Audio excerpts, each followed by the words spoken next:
Well, good morning, everybody. Happy weekend. You're listening to the RepcoLite Home Improvement Show, sponsored by Benjamin Moore. And this week, I want to start with something that absolutely made my week. I mean, absolutely made my week. I got a phone call from an old friend. Now, I worked with her for years. When I say old, she's old. It's not like I've known her forever. I have, but she was old when I first met her. So, old friend in every sense of the word. I love her dearly. I got a call from her. I worked with her at RepcoLite. She retired, probably during COVID time, something like that. Anyway, she called and we were talking and she told me that she was really upset about something and she was debating going back to a particular store with this item. Now, I asked, what's the deal? What's the deal? What is going on that's making you this upset?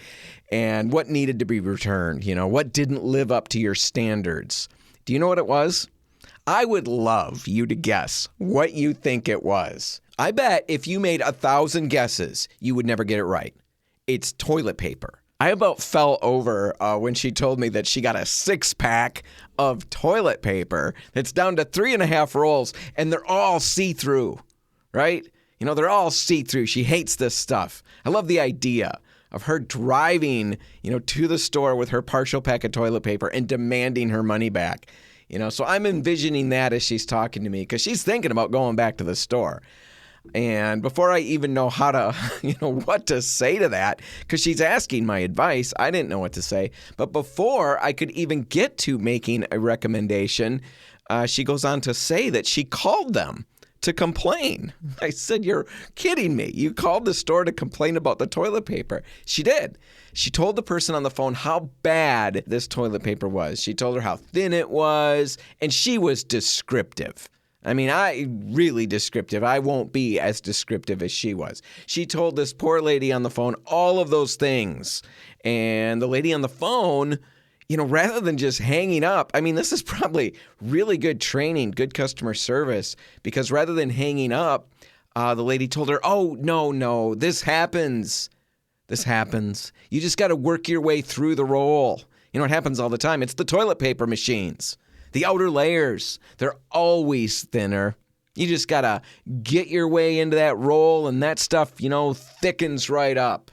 All the plies come together and all of that. It's going to be great. Just keep working through the roll. That's what she told my friend. Well, my friend, of course, she's not taking any of that. Not at all. She's already halfway into multiple rolls, and it's thin all the way through. Well, at that point, you would think the customer service person on the phone would surrender, right? You would figure she was cornered. But no, she had more suggestions. This toilet paper troubleshooter was really doing a good job. And she wondered if perhaps my friend had accidentally separated the 2 plies. You bought 2-ply paper. Did you separate the 2 plies and now you're just continually unrolling a single ply? That's why it could be thinner. Now, on the downside, you got to deal with that. But on the upside, you just doubled the productivity of that particular roll. So if you could continue to do that, if you can live with the thin, you're going to get twice the distance out of the paper. Well, my friend cannot live with the thin. So I don't know what she's going to do. She dealt with that phone call, finished it, and hung up, and now she's, called me to find out should she go back to the store and bring her toilet paper in. A lot of us at RepcoLite, we've been on the phone, troubleshooting issues before. Paint issues, somebody's handling a weird paint situation. They don't know how to work through something, or they're not sure how our product works. And we've talked them through that. But I never in a million years dreamed that people in the world, on a given day, were potentially troubleshooting toilet paper problems. That was completely new to me, and I loved it. I loved that idea. I told my friend if she does bring that toilet paper back, she's got to bring somebody with her to record, video record the interaction. I want to see it, and I want to share it everywhere. Anyway, I was laughing about that, and I thought that was, the tip of the iceberg. We had accomplished the funniest thing we could talk about, and that was about it. But it turns out, no, she had more. as we were talking about returning the toilet paper, she gets really serious and tells me about this toilet seat once that she bought when her kids were younger. Her boys were younger. And she tells me it said right on the box that this toilet seat was going to last 10 years. You can see where this is going, right? I said, please, tell me more. I'm intrigued, incredibly intrigued. I would like to know about what happens with this toilet seat that was supposed to last 10 years. Well, just as you'd expect, the toilet seat served its purpose. It did its job admirably for a few years. And then one of the kids got to roughhousing. I love that old term, roughhousing, right? Horseplay. I got a detention once. I got some attention and then a detention because of horseplay in middle school. The principal literally wrote horseplay as the reason on my detention slip. And I think it saved me getting in trouble because Dad thought that was such a ridiculous reason for a detention. Anyway, horseplay, roughhousing. The kids got to roughhousing in the bathroom. I don't know what that looks like, but somehow things got real in there and the toilet seat broke. A 10-year warranty on the toilet seat, and that sucker's broken in 3 years. Well, of course, you know what she did. She unscrewed it, drove straight to the store, and demanded a new toilet seat. Yeah, customer service and retail work, it's not always glamorous. Those were certainly not glamorous moments for those poor people, but it's usually not boring. There's always something going on. Anyway, enough of that. I just had so much fun with that story. I wanted to share it on the show today. I'm going to be in the studio with Patti Brummel. Now, Patty's a furniture refinisher and a regular listener, and she does all kinds of work on Instagram and Facebook under her company name, Midlife Revival. She's going to be joining me, and we're going to be talking about all kinds of things from home projects to favorite paints to what makes a particular piece of furniture an absolute no-go when it comes to buying and refinishing it. All of that. All of that is coming up and much more. But right now, since we started talking about fun little retail adventures, and since I don't have hardly any time left, I want to quickly reference something new that we launched at RepcoLite. It's a price match guarantee. You know how these things work, but the bottom line is that we want you to be able to shop with us confidently, knowing that you're going to get the best price possible. And so we're going to match any advertised or current competitor's price on identical in-stock items, including brands like Benjamin Moore, Wooster, 3M, and many more, all kinds of them. Simply show us a competitor's ad or price or a receipt or something like that at the time of purchase, and then we'll apply the pricing to your product in our store. There's a little bit more to it, but those are the basics. Stop out at your nearest RepcoLite location and ask about it. All right, let's take a break. When we come back, I'll be talking with furniture refinisher Patti Brummel, so stick around for that. And we're back. You're listening to the RepcoLite Home Improvement Show, sponsored by Benjamin Moore. And right now, I'm pretty excited to share an interview that I recorded with Patti Brummel from Midlife Revival. Patty's a furniture refinisher, and she shares her projects and her insights and all of that on social media, Instagram, Facebook, amongst others. She's a lifelong learner. You're going to discover that very quickly in this interview. She started a brand new career, at the midway point in life. And most importantly, she listens to this show. I didn't clarify any of this with her, but I'm almost certain that it's her favorite radio show and podcast. Not sure, but it could be. Questions for another day. Anyway, I sat down with Patti recently and I recorded a long conversation about her journey, how she got started, how she tackles, gets the gumption to tackle these huge projects. And you're going to hear about some huge projects. And we talked about all of those things. Right now, I'm going to play a portion, just a small portion of that interview. If you do like what you hear and you want more, just head to RepcoLite's YouTube page and you can watch the whole interview in glorious video. So please check that out. And while you're there, click the thumbs up, subscribe, ring the little bell, and that way you can be notified whenever we post a new interview on the page. All right, that's enough of that. Enough blathering. Let's get to the interview with Patti Brummel.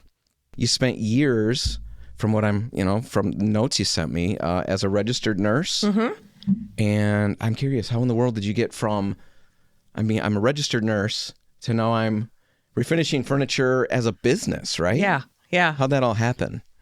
Some days I don't know how it happened, but Lord willing, it just kept growing. Yeah. It's definitely been a journey, but I would say just to get down to making it short and sweet, back in 2012, so a little over 12 years ago. I should back it up. I'm married and I have 3 daughters. So the 2 daughters, back in 2012 are twins, and they were just graduated from college and they were moving out of the house and into their own places. And at that point it was like, furnishing, let's, use hand-me-downs from the family. Let's go looking around thrift stores, antique stores. And so that's what we did. And it was fall of 2012. I can still remember. And we went to just a small little place in downtown Zeeland. And at that time, I don't know if you remember this. I mean, you're in the paint industry, but chalk paint was really becoming a very popular thing for refinishing furniture and stuff like that. That was short-lived for me as far as the chalk paint. But it made me think, because the girls would say, can you do something with this, Mom, so it doesn't look like, this. Yeah. So I took a class. This place, there was a vendor that was selling this chalk paint, and she was going to have a class coming really up close. So I took it and just learned some basics. And from there, I just started, refinishing like an end table for them, or just trying to think. There was a little desk or coffee table, those kind of things. And I look back at those things and I cringe at the look of them. Yes. Okay. So they still have them? So you can still see them? Not all of them. Okay. Some of them I updated later as I got better. Yeah. The thing with chalk paint, if you've ever used it, is it doesn't have a really nice finish. It has a bumpiness. Yeah. And back then it was promoting, you don't need to sand, you don't need to prime, all these things. So of course, like someone had maybe painted this piece they found, my daughters had found, and so I don't need to sand it. I don't, I'll just paint right over that, not knowing that whatever texture was already there was going to be what I was going to. So you ended up with all of that. No, yes. We don't carry it. We're not a big fan of it. No. And I have totally gone away from that. Yes, you need primer. There is self-leveling and stuff like that. But now I'm kind of to the point where I don't like to be limited by the colors of just those paint lines. Set, yeah. And that's where I frequent, RepcoLite, and I love some of the Benjamin Moore products that can be used for furniture as well. Yeah. But so back to the story, that's how it started. So you're helping them because you're trying to help them save some money. Yep. And then how did they go from that to? Well, then it was like, I maybe do some things around my house. And then it was a couple years later, my kids were like, I never was like on Facebook or anything. And they were like, Mom, you really should start showing some of this stuff. So they helped me set up a Facebook page. So you were doing it more than just for yourself a little bit here and there, or? Yeah, I still was just that. It was just a hobby. It was in my garage. I liked it. And it was because of being a registered nurse, it was just therapeutic just to be able to go dabble in something. And even to this day, I don't feel like it's work when I work on my furniture. Okay. That was what was just so good about it, was that it was something so different. And I could just... Why was it therapeutic, do you think? I mean, is it just you can kind of check out? You can focus on just... As a nurse, it's just very stressful, and to me, that's real work, My last job that I ended up leaving to do this full time was working in a doctor's office. So it was more like phone triage, and you get a lot of unhappy people who call in sometimes, and it was, it definitely takes a toll on you. So that's how it started. And then it just, once I started the Facebook page and, people started to see it, and some of my coworkers were like, would you ever think about doing something for me? I have something. And so that's how it evolved into what it is today, is just word of mouth and stuff like that. And it's gone much further than that, but that's really, really cool. Yeah. So how much did you know about it? I mean, when you started with your daughters, I mean, you kind of said some of that. It was new to you. You hadn't done a lot of it. Yep. So you jumped in. And how comfortable were you with things like that? Probably not real comfortable. I mean, I had painted like at your home piece or so, and I definitely had painted walls. Okay. Yeah. But back then, I mean, I don't even know when like YouTube and Google really came on as a thing, but then you didn't go and Google or YouTube how to do this like you can nowadays. So it was a lot of just trial and error. And then when I eventually took my Facebook page and decided I would also do an Instagram page, that is where the world just opened up to me to know there were that there were so many other furniture refinishers out there. I mean, not to the point there are today. It's just crazy. A lot of people, it seems like, came onto it when they were hunkered down during COVID. Yeah, COVID. So you decide you're going to quit being a nurse. Yeah. And go into that. Was that a scary? It was very scary. Big leap? I had to convince my husband, first of all, him seeing how passionate I was about what I was doing. And it was just getting to the point where I had a little booth I was renting in Hudsonville. So I was trying to keep that stocked with small home decor and some of my painted furniture, using that as an avenue for advertising if someone came in, which it did help. I had business cards there and they could, just grab one of those, and I got contacts through that. And then, and this is still furniture refinishing, largely. Yeah. But I'm still working as a nurse in phone triage, and then I've got some custom work on the side. So I was feeling very pulled with these three different things, plus being a mom and a wife and all that. So he saw how passionate again I was about it. And it wasn't like it was just this little flighty hobby for just a little bit. And he could see that I could make money off of this. Yeah, I basically put my notice in early 2017. They had to find a replacement for me. And I said, you know what, I'll stay on until you find someone, which ended up being about 6-7 months before they found someone. Yeah, because then you have to train the person. And so right at the end of 2017, I hung up my stethoscope, as I say. And how do you feel about all of that? Is that the right decision? It was scary, but I have no regrets. It has just been a wonderful ride. I appreciate my husband letting me do it. And I couldn't do it if it weren't for him, letting me let go. But it's, like I said, it has just opened so many doors, and it's just been a fun journey.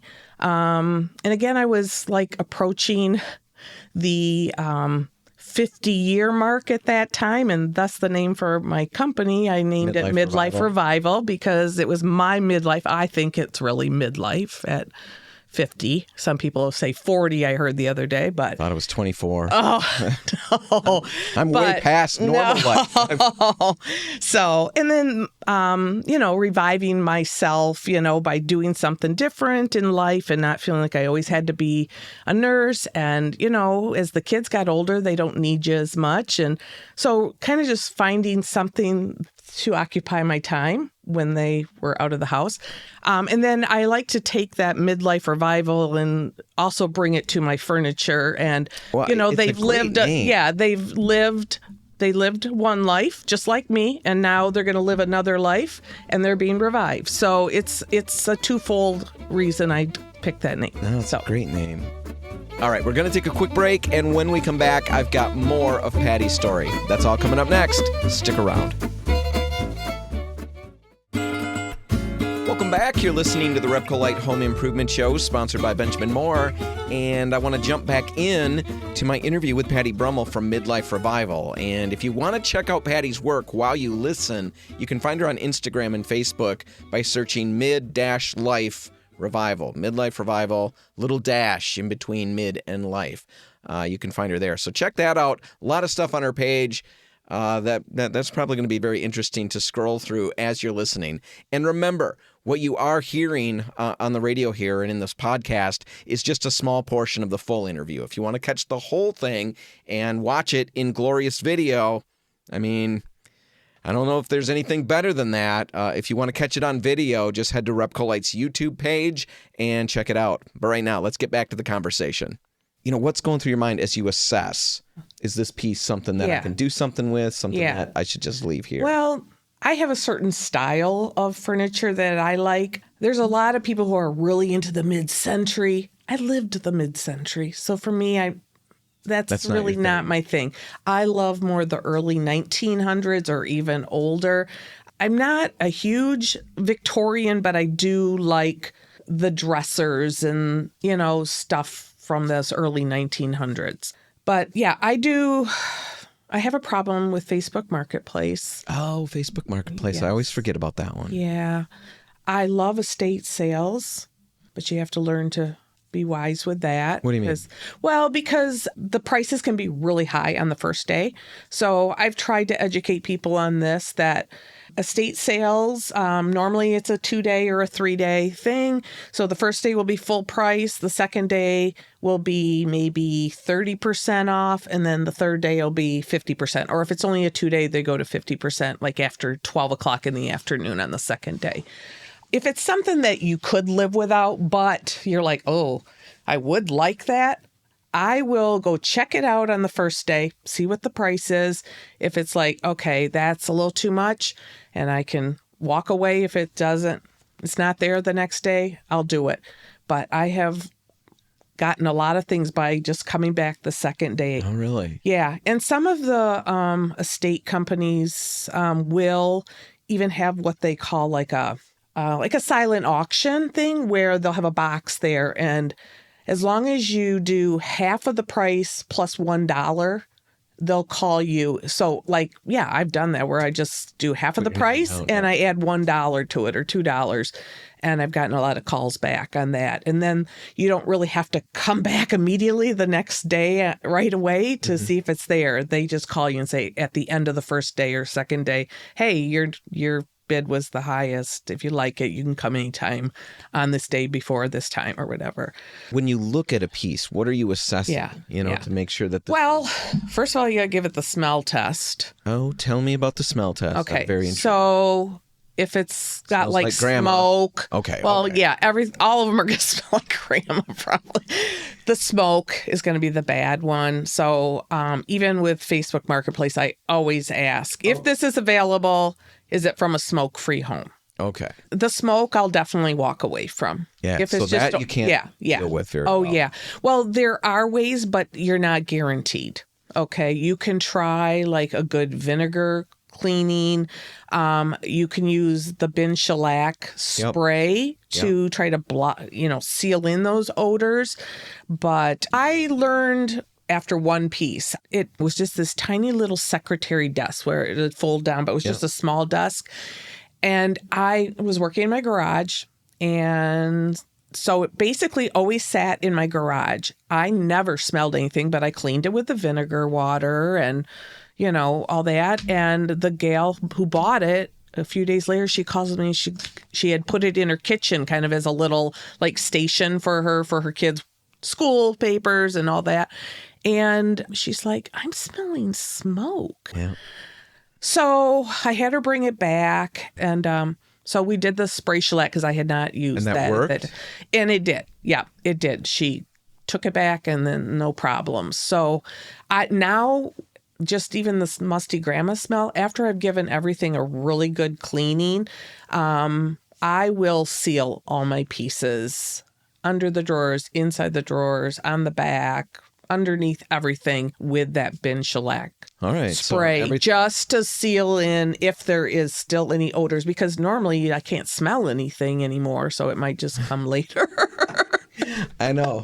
Yeah. So stink smell, or you don't want anything to do with stink. What other things are you looking at? I would look at repairs.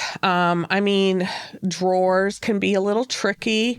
It just depends on what your capability, skill level on, repairs. If it's peeling veneer, I'm not afraid of that anymore. I used to be, but it's pretty easy if it's just a top with some peeling veneer. You get it glued back down? Well, you can try that, veneer? or it's amazing sometimes the beautiful wood that's actually underneath that veneer.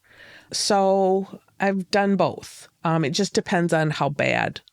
I had this one armoire once where the veneer, it was just on the top, but the veneer, it just all peeled off. That was probably the easiest. All right. But then I've had some other dressers that clients have brought, and I've had to use the hot iron and wet towel technique and do it that way. But gorgeous wood underneath, so. That's really fun. Yeah, that's fun. It's like when you strip something that was painted and you realize, I don't understand why this is painted. And it's nice to be able to keep some part of it as the original wood if you can. Yeah. So, do that kind of the two-tone they call it, but just the stained top with the painted. But yeah. So what about, now you mentioned some of it. I mean, where do you go? You find these things at estate sales, Facebook Marketplace. I'm not a big garage sale, but some people get them at garage sales. And then I would say, trying to think, that's about it. Thrift stores, but thrift stores have gotten hold of the idea that you're going to pay huge amount for a very old dresser just because they know that people will buy them and flip them and stuff. And again, with that, a thrift store, they'll have where if it's been there for a month, they'll mark it down a little bit. If it's been there for 2 months, it gets marked down some more. I haven't bought too many things at thrift stores. I know there's other furniture refinishers that do. Again, I think my favorites is an estate sale because in that respect, especially if you go into a home that's been well maintained all these years versus a thrift store, or you don't know if it's been sitting in a barn or what, So, yeah. No, that's really cool. Yeah. Obviously, I've got an idea where you're at on this, but the whole, have you run into issues with, every time we talk about this on the radio show, talk about, finishing furniture, refinishing furniture. Honestly, it comes up big time when we talk about kitchen cabinets. Mm-hmm. There's two camps. There's one camp that is all about painting over wood. And there's another camp that is absolutely cannot believe that anybody would paint over wood. Mm-hmm. You're getting these, vintage pieces, antique pieces. Some of them are all wood. Sounds like you're painting over them. I mean, if you're hitting them with bin, how do you feel about that process? How I feel? It depends on how the piece comes to me, or I find it. If it's something that absolutely could be fully restored, it's gorgeous wood, all that, I'm all for trying to just restain it or leave it as a very light, just take the old finish off and seal it. That became quite a trend for a while. I think people are kind of getting away from that, but it still is. But the problem is that a lot of these old pieces that I like from the early 1900s all have this veneer covering them, and it can be chipping or peeling. And that's where, if you're going to just repair where the veneer has chipped off or whatever, you're going to use a Bondo or something you're going to have to paint. Right. That's why it's nice to save a top, maybe, if you can. So you've got some of the original. Yeah. So when we would talk to people, one of the things I would always try to say is it getting use? Right. In your attic, because I've talked to plenty of people who that style, whatever that is, it doesn't fit with what I've got. Right. And if it's not having any use at all, what kind of life is it leading at this point? But if you put some paint on it and now can bring it in, that's 10 times more valuable. I feel I don't know the whole history of painted furniture, but I know it goes back to, I think the 1700s, or whatever, because you look at colonial times, there was painted I'm pretty furniture. Sure the cavemen painted their rocks. Okay. From time to time. Yeah. So it goes all the way back to when It goes way paint back. existed. It's not we're doing something that wasn't done before. All right, let's take a quick break, and then we'll be back for the conclusion of my conversation with Patti Brummel from Midlife Revival. Stick around.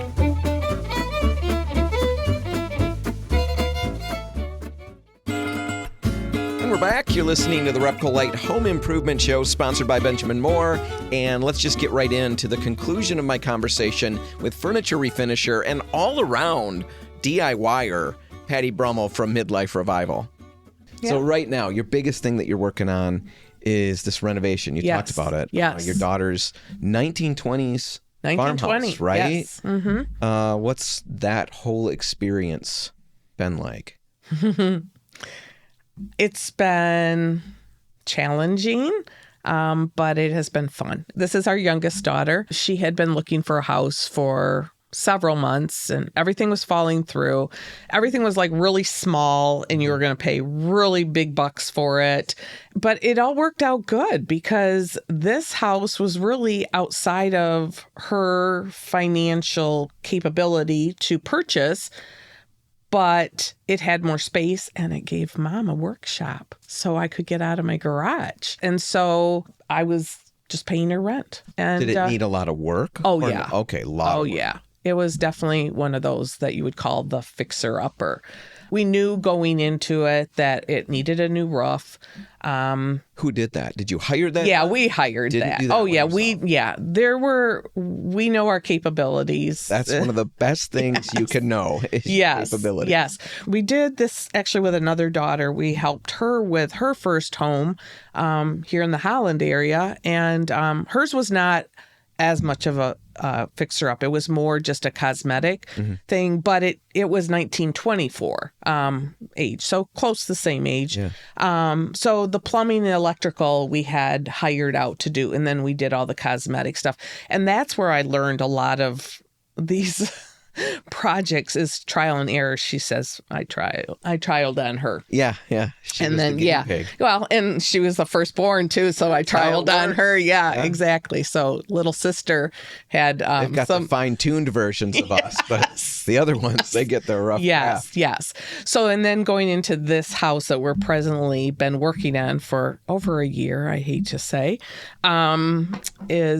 we did hire out for the roof. We ended up getting all new electrical and plumbing in there as well. And then it snowballed into more things than we thought. So the interior we are almost finished with. I'm just finishing up that upstairs apartment. Pretty much done with the interior stuff? Yeah. What other, bigger projects? What'd you do in the kitchen, let's say?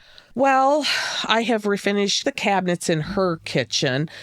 She had like 1980s oak cabinets in there. And she wanted them to be black, the cabinets. And so we started out with Benmore Advance because I love the Advance product. Very durable, very durable. I actually used it for the first time in my other daughter's house. But hers were just like a lighter off-white color. But the problem was that Advance only has the higher sheen. So the black it was too much. Oh, it was too much. They've got a satin sheen. They have a satin, but satin was too much. Right. So I went into the store, talked to them. I should back it up. I did have someone hired out to do all my wall painting and spray all the trim because I learned from doing my other daughter's house that it was better that I just pay someone than because I don't have a great sprayer, and so it was just so time consuming. So anyways, he was using Scuffex, Benjamin Moore Scuffex, for all the trim. And so I went into the store and I said, what about Scuffex for the cabinets? And that came in a matte finish, and that was perfect. And so, I have another favorite. Lots of projects. Lots of things. Stuff. What was the biggest challenge in all of that? Money, probably. Yeah, making it work, right? Trying to hire the people that you want to hire to do this, but then save the money to do. Well, we wanted to try to preserve as much of the house's character as possible. And fortunately, it did have all of the original woodwork. Unfortunately, it had been painted prior. So I would say that was one of the bigger challenges, was preserving that, but having to repaint it. Some of the areas we had to remove the trim. So then you have nails to pull out and patch that. Did you run into lead-based paint or anything? Or did you not even think about it? Let's just not think about it. Yeah. Well, nothing was like chipping and stuff. I don't think the paint that was on the top was, because I think that's 1970s or earlier, right? And this was 70s. probably more like an 80s type renovation. It was encapsulated then. It was. You didn't have chipping and dust. No, and like then I have a HEPA filter type sanding system that I use to do the scuff sanding with. And no one was living in the house either. And then we did use the bin shellac white primer to encapsulate everything as well afterwards.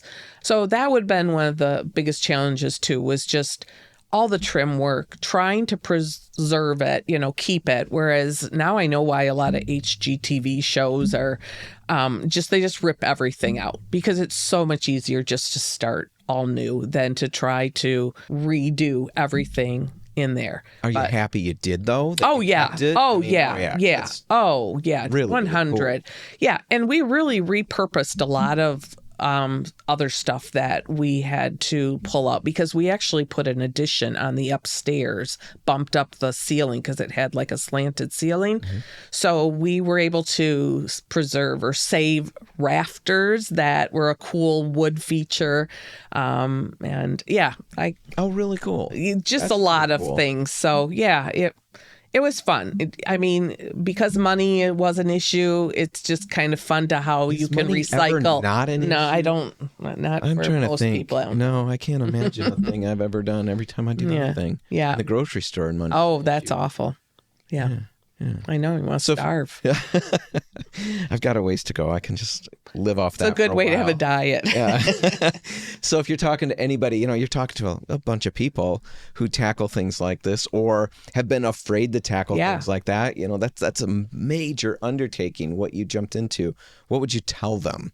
I would just say it definitely gives you that satisfaction that you did it, but you have to know your limits.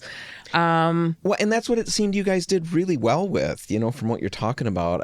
You didn't jump into projects that you knew were too big. You budgeted the money to go to cover those things, and you tackle the things you can do. Yeah. Really, depends on the people. But for me, I know it would have been smart in the time I did it with the drywall. It would have been better for me to hire that drywall done. Yeah. I did it. I learned how to do it. Yeah. I got through it. I was never thrilled with the results because I hadn't done it before. And I've talked to other people who let me realize that the price of having it done was not near what I had anticipated it to be. Yeah, you have to pick and choose. And again, we trialed a lot of things on our first daughter's house. And so nice. We learned what we could and could not do. But what's also been great is it has given us connections to a lot of good tradespeople. And I guess, if someone was going to do something like this, I say, go for it. But again, find what you want to work on and what would be best to hire out. But there are also people who don't even want to pick out their finishes or anything. And that is what I love to do. You enjoyed that? Oh, yes. I should have gone to school for interior decorating design and stuff because I absolutely love that. But that's the thing. If you're in that boat, you're hiring, you're looking at a big project like that. There are lots of people, we've got contact with painters. Yeah. We've got people that can help with color. I know. You can help with color. I mean, there's all kinds of people out there who do exactly what you need done and can do it well. It's worth that conversation. Right. And sometimes you just need that guidance and stuff, just a consultation or whatever. Right. And just feel confident in what you're doing. Yeah, exactly. So Patty, if people want to follow you, how do they find you? If they're following on social media, if they are on the social media platforms, I'm on Facebook, Midlife Revival, as well as Instagram, Midlife Revival. But I also have a website that, kind of goes through my background of where this all started and my services that I offer, and that's midliferevival.com. All right, I'll put links to all of that in the show notes. Thanks for hanging out. Yeah, thanks for having me. I really appreciate this opportunity. Absolutely, it was a lot of fun. All right, that's going to do it. That's all the time we've got, really, for this whole episode. Remember, what you've just heard with Patti Brummel was only a small portion of a much larger interview. And if you do want to catch the whole thing, just head to RepcoLite's YouTube page, and it's all there in glorious full-color video. So check that out. Whatever you do today, make sure paint's a part of it, even if it's just a little part. But it really wouldn't bother us if it was a great big part. Whatever it is, make sure paint's a part of it. Have a great weekend, everybody, and I'll see you next week. I'm Dan Hansen. Thanks for listening.